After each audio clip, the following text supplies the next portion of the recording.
Fernando Prados es el director general de Hospitales e Infraestructuras Sanitarias de la Comunidad de Madrid.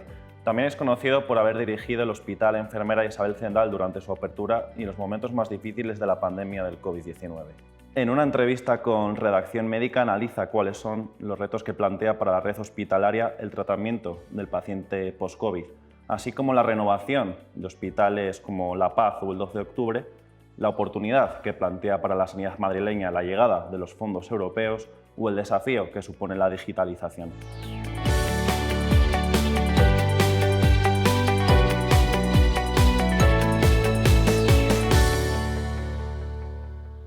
Fernando Prados, director general de Hospitales e Infraestructuras Sanitarias de la Comunidad de Madrid, muchas gracias por atender a Redacción Médica. Gracias a vosotros. Parece que los hospitales están dejando atrás la sexta ola del COVID, lo vemos porque tanto la ocupación en camas como en UCI está ya entrando en riesgo bajo y también hemos superado la sexta ola, la explosión de contagios de la pandemia más elevada, con una tasa de letalidad bastante baja, todo hay que decirlo. ¿Es este el momento para empezar a hablar de la gripalización del COVID-19?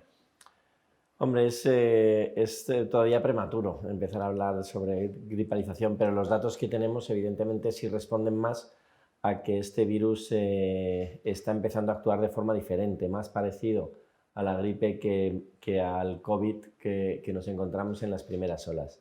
Sí es verdad que el 80 al 90% de las personas que se infectan son asintomáticas y también es verdad que el riesgo de entrar en UCI también está pues por debajo del 20-10% respecto a lo que habíamos visto en las primeras olas. Y esto nos dice, pues evidentemente, que este virus actualmente está actuando así. Pero mira, en las primeras olas nos encontrábamos con diferentes posibilidades, con diferentes escenarios, cuando todo era muchísimo más incertidumbre, no sabíamos bien exactamente contra qué estábamos luchando. Pero yo recuerdo una frase del consejero que dijo, prepararos porque hasta ahora este virus siempre nos ha puesto en el peor escenario, y es verdad que nos había puesto en el peor escenario. Ya no estamos en esa situación, ahora mismo está ocurriendo más o menos lo que tiene que ocurrir, pero la sexta ola ha pasado el pico de la sexta ola y no terminamos de ver que desaparezca el virus. El virus no está desapareciendo, el virus continúa con nosotros y aunque no está afectando tanto a nuestro sistema sanitario, no está afectando tanto a la población, como afectó al principio, pues todavía tenemos que estar pendientes de él. El COVID todavía continúa y todavía hay que seguir manejándolo. Bueno, uno de los retos que tenemos actualmente es precisamente el tratamiento de los pacientes post-COVID. ¿Qué retos o qué desafíos supone esto para la organización asistencial de los hospitales? También es pronto, pero sí nos estamos organizando lógicamente para tratar este tipo de patología. También es verdad que es pluriespecialidad, tenemos efectos que están produciéndose de pacientes que han tenido el COVID de diferentes especialidades y todavía, lógicamente, estamos adaptándonos a las peculiaridades de estos pacientes. Pero realmente no suponen un porcentaje de pacientes tan grande como cuando nos afectó el COVID en su forma aguda, con lo cual, bueno, pues el sistema sí está preparado para ir manejándose, lleva muchos años trabajando con nuevas enfermedades, con nuevas patologías que aparecen y a las que hay que darle solución, y los hospitales, los servicios, pues tienen esa elasticidad para dar cobertura sin problema.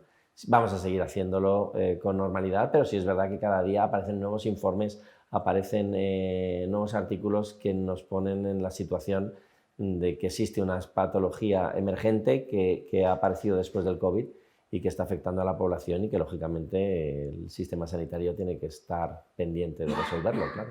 En este escenario, no sé si es partidario de centralizar en el Hospital Enfermera Isabel Zendal a este tipo de pacientes post-COVID o si prefiere distribuirlos a través de la red hospitalaria de la Comunidad de Madrid.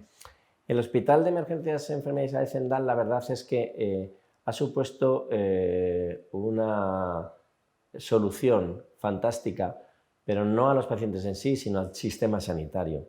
El Hospital Isabel Zendal tiene una versatilidad y una flexibilidad capaz de poder albergar cualquier tipo de actividad sanitaria y, lógicamente, sirve de apoyo de la respuesta de todo el sistema.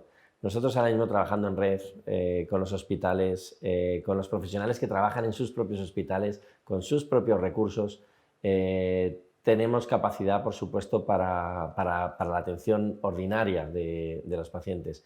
Pero es verdad que cuando aparece una demanda extraordinaria las posibilidades del Zendal son enormes, pero siempre trabajando en red, siempre trabajando para el resto de los hospitales. En ningún caso el Hospital Zendal puede competir con ninguno de los hospitales terciarios que tenemos en la capital, en la comunidad, bueno, incluido el Puerta de Hierro. Y, por lo tanto, para nosotros es fundamental las opciones que da el Hospital Isabel Zendal, pero no planteamos el hospital como un hospital monográfico exclusivo de una determinada patología, porque tenemos recursos suficientes, probados y además de una altísima calidad en el resto de los hospitales del SERMAS. Precisamente ha dado también el pistoletazo de salida a la renovación de La Paz. ¿Cómo se va a combinar las obras del centro con la prestación de la asistencia sanitaria a los pacientes?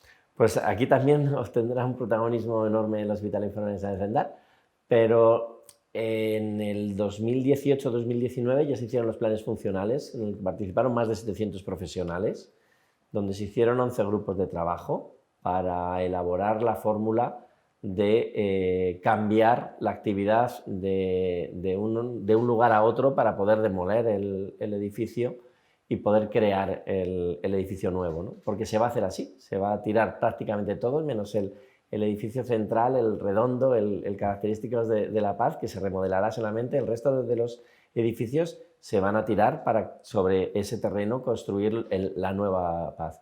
Y eso hay que hacerlo de forma progresiva y se va a hacer en 4 fases. Una fase preliminar, que es en la que estamos ahora, y en 3 fases más, que completará la finalización de las obras, incluido el Hospital de Canto Blanco y el Hospital Carlos III, que forma parte de La Paz, y también el Centro de Especialidades de este propio hospital, que también sufrirá su remodelación.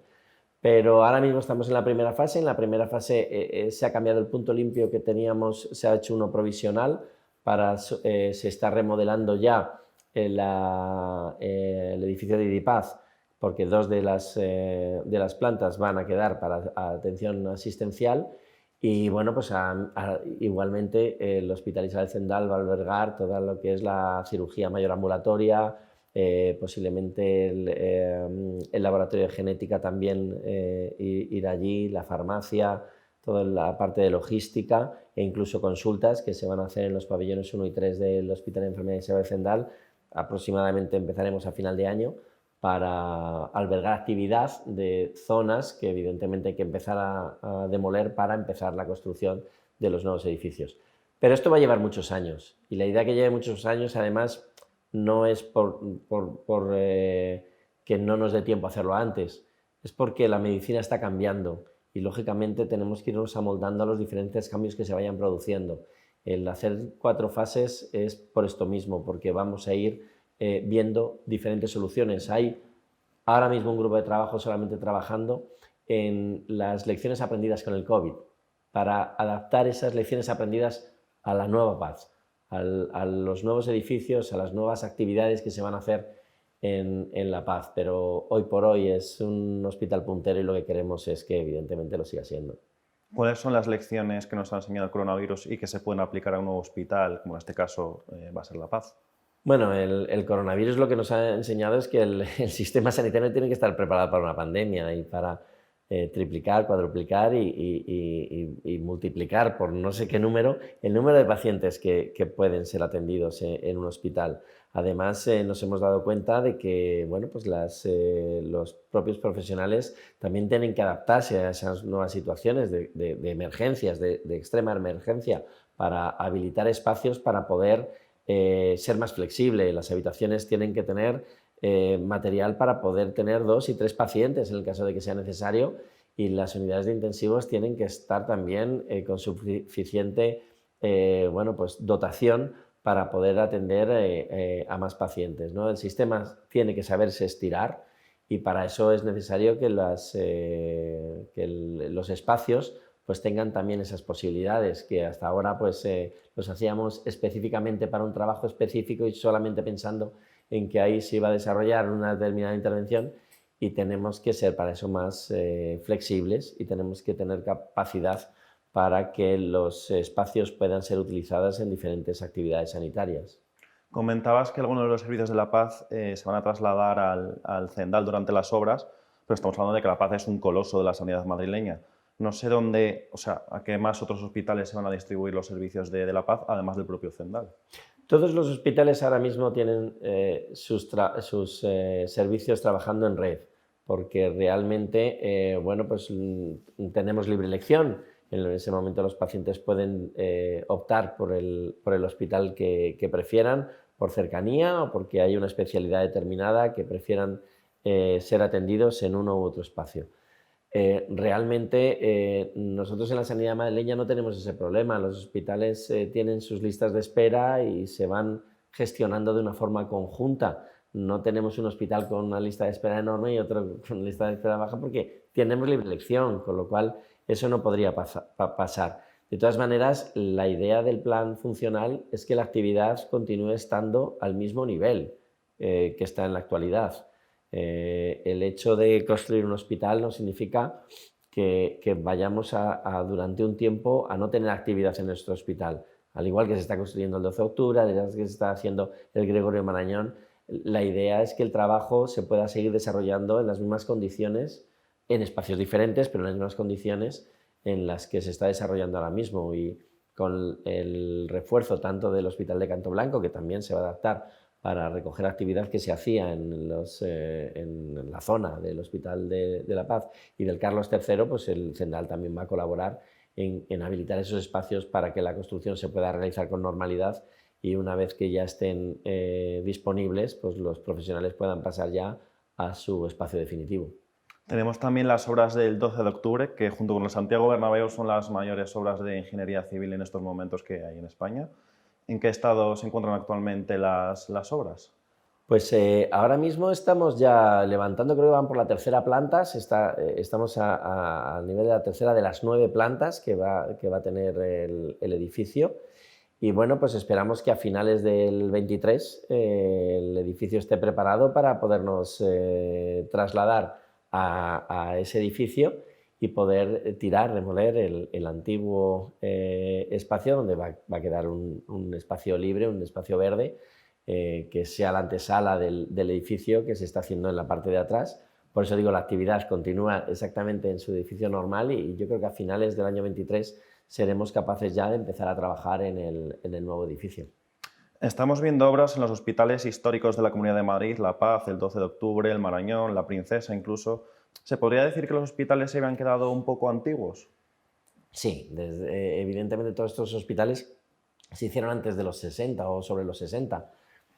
Hace ya más de 60 años que están siendo utilizados para la atención sanitaria y bueno, pues lógicamente la reestructuración, los cambios en estos edificios son absolutamente necesarios, entre otras cosas porque hoy hacemos la sanidad del siglo XXI, donde no había robótica, donde no había medicina personalizada, donde no había un montón de cosas que actualmente son absolutamente indispensables, con lo cual pues hay que adaptar esos edificios a la nueva medicina del siglo XXI.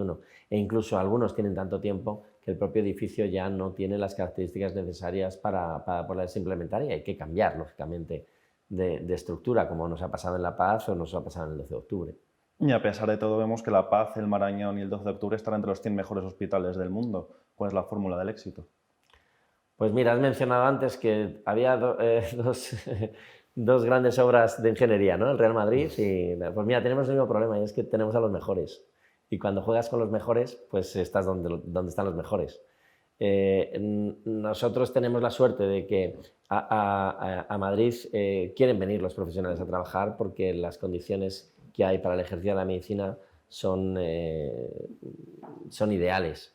Y bueno, pues contamos con profesionales que hoy por hoy son punteros, son referencia del mundo sanitario y por eso, lógicamente, pues nuestros hospitales donde están estas personas trabajando pues son los mejores hospitales de España y de Europa. También son los mejores hospitales de España. ¿Qué es lo que diferencia al modelo hospitalario madrileño del resto de comunidades para estar siempre arriba de la tabla? Pues posiblemente también el personal. Está claro que con ese nivel de excelencia que provocan los propios profesionales, porque realmente no es solamente que en ellos esté el conocimiento, en ellos esté el expertise, en ellos esté todo ese bagaje y experiencia que define a un gran profesional de la sanidad, bueno, pues son un experto en esto. También es que tienen unos métodos de trabajar y unas fórmulas de trabajar que hacen bueno el entorno y que posibilitan que los compañeros pues tengan también ese mismo bagaje y lógicamente eso va enriqueciendo todo el sistema para que luego funcione como tiene que funcionar.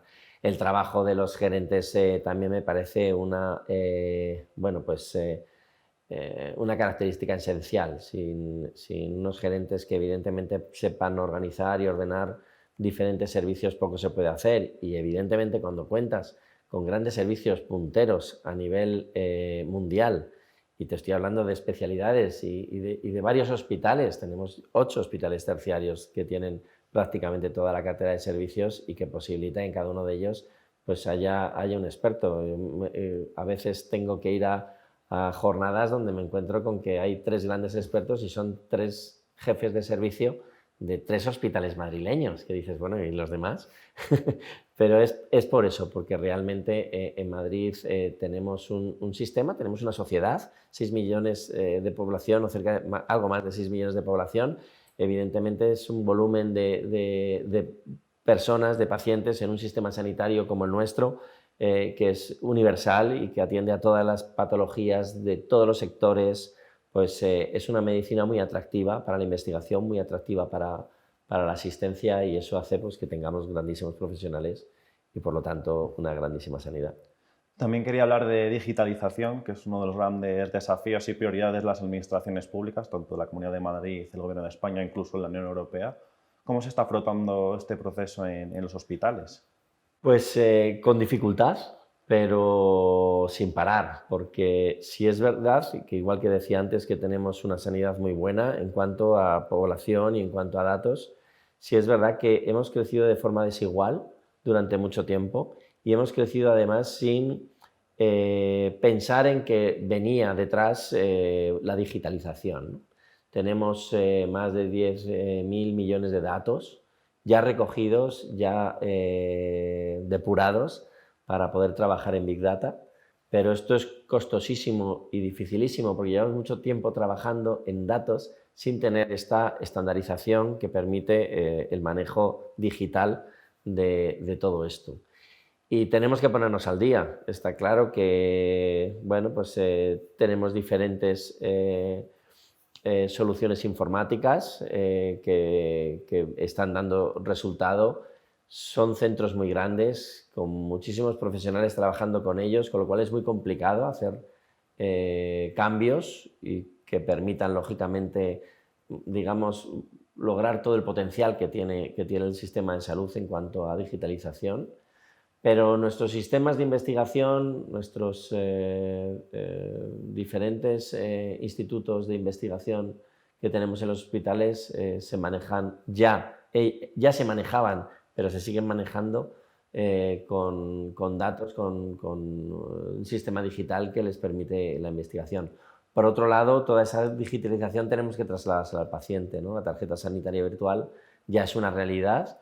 Y lo que es complicado es, lógicamente, ponerla en marcha, que el usuario empiece a utilizarla de forma virtual, y esto que ya se está consiguiendo pues va a conseguir que finalmente prácticamente hasta la asistencia se pueda hacer a través de medios digitales, ¿no? Que en el COVID hemos visto que ha sido una solución, pero evidentemente tenemos que ir a eso, tanto para que el acceso del paciente sea mucho más fácil a través de sistemas informáticos del sistema digital, como para que la relación entre el paciente y el profesional adquiera también esa posibilidad que hasta ahora no teníamos. Los fondos europeos es otro de los asuntos que está de actualidad. Hemos visto que la sanidad madrileña recibirá 85 millones de euros. ¿Cómo van a aprovechar los hospitales de la Comunidad de Madrid las ayudas llegadas de Bruselas? Bueno, de momento el hospital el 12 de octubre se está construyendo con fondos europeos. Y bueno, pues estamos abiertos, lógicamente, a recoger todas las posibilidades que tenga el sistema. Los sistemas de salud son caros para los presupuestos, son caros para la sociedad. Está claro que el gasto que se realiza en sanidad es muy alto, se lleva un porcentaje muy alto del presupuesto que tienen las comunidades autónomas, que es los que tienen las competencias de la asistencia sanitaria, pero bueno, pues tanto el plan INVEAT que tiene puesto en marcha el gobierno como los fondos europeos, pues se están captando lógicamente para todas las necesidades del sistema.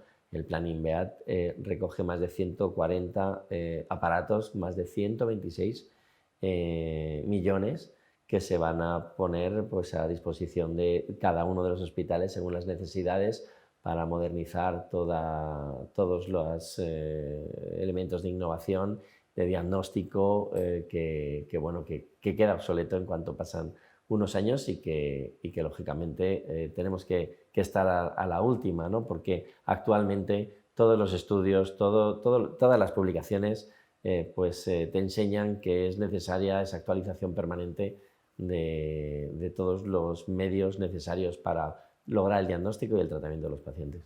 Vemos como las consejerías de sanidad, no solo de la de Madrid, sino del resto de territorios de España, señalan dificultades a la hora de dimensionar las plantillas y contratar personal por falta de médicos. No sé cómo está afectando esto a los hospitales de Madrid y si realmente hay motivo para la preocupación o no. Sí, evidentemente, claro que afecta. Existen falta de médicos, existe falta de personal sanitario en general y de médicos en particular. Es verdad, esa es una realidad, pero también es que tenemos que entender que un médico no se puede hacer de un día para otro y que un médico tampoco puede estar en paro.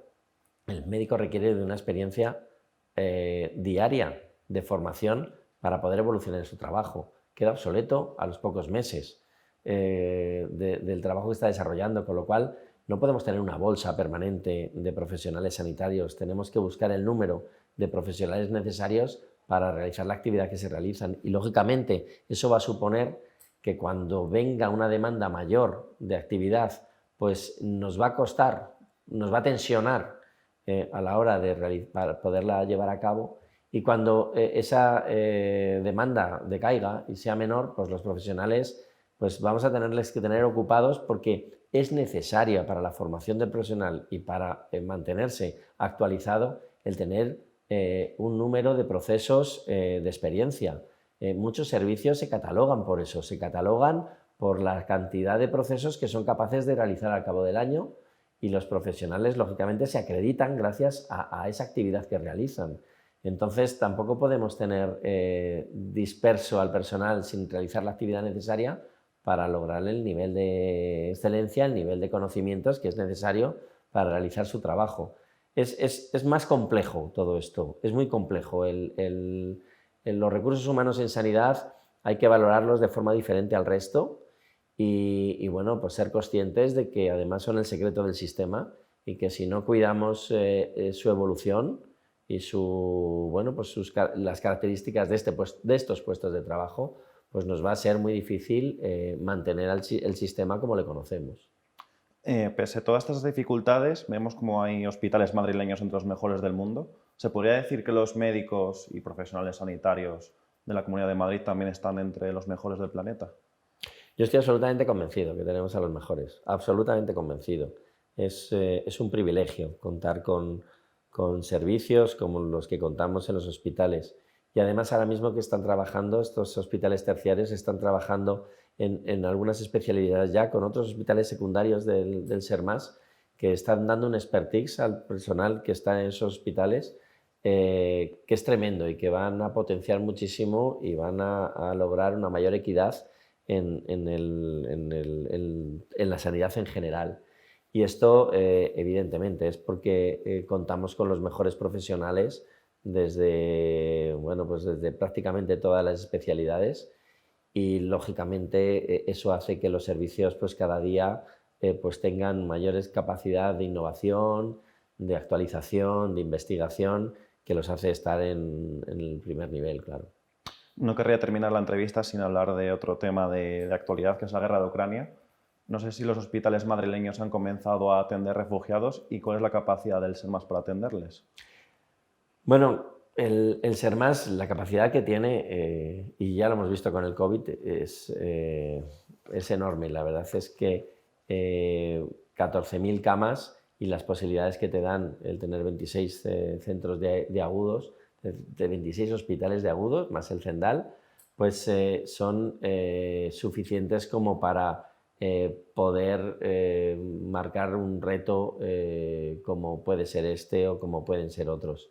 Si es verdad que están llegando mucha población, ya no tanto va a ser un problema sanitario, que lógicamente al ser más población vamos a tener más actividad sanitaria, pero no es de momento personas que vengan con problemas de salud, están dentro del estándar europeo y de necesidades de personas sanas. Y bueno, pues evidentemente el sistema tiene que estar preparado. Están los hospitales ya alertados. Hemos generado además en el Hospital de Enfermería Isabel Zendal un centro donde poder coordinar todo esto y poder tener información suficiente para que el resto de los hospitales puedan trabajar con normalidad.